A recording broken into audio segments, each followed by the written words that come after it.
السلام علیکم dear student, امید کرتی ہوں سب خیریت سے ہوں گے۔ اوکے ڈیئر اسٹوڈنٹ، پچھلے لیکچر میں جیسے کہ آپ کو میں نے رائٹنگ کے اسکول میں بتایا تھا رے کہاں پہ لائن کے اوپر ہے اور کہاں پہ لائن سے نیچے جائے گی، تو آج کی اس ویڈیو میں آپ دیکھ سکتے ہیں کہ چھوٹی رے یعنی جو لائن کے اوپر ہے جس کو ہم چھوٹی رے کہہ رہے ہیں، اور وہ رے جو لائن سے نیچے آ رہی ہے اس کو ہم لمبی رے کہہ رہے ہیں۔ آپ دیکھ سکتے ہیں سین، شین، صاد، واٹ، تو، رو، فے، کاف، میم، ہے ہاتھی والی، ان کے ساتھ آپ کی رے جو ہے یہ لمبی رے ہوگی، یعنی یہ لائن سے نیچے آئے گی۔ لیکن جہاں پہ ہمارے پاس آ جاتے ہیں وہ لیٹرز بے، پے، تے، ٹے، شین، جیم، جے، ہے، خے،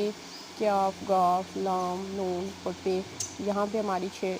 جو ہوتی ہے رے وہ چھوٹی رہتی ہے، وہ لائن کے اوپر رہتی ہے، اس کو لائن سے اگر آپ نیچے لائیں گے تو وہ آپ کی رائٹنگ مسٹیک کنسیڈر ہوگی، جس کی وجہ سے آپ کے مارکس جو ہیں وہ ڈیٹیکٹ ہو جاتے ہیں۔ تو آپ نے اس ویڈیو میں اچھے سے ایک دفعہ ریوائز کر لینا ہے کہ لمبی رے اور چھوٹی رے۔ اب یہ آپ دیکھ سکتے ہیں نیچے جس طرح ورڈ لکھا ہوا ہے دوسرے،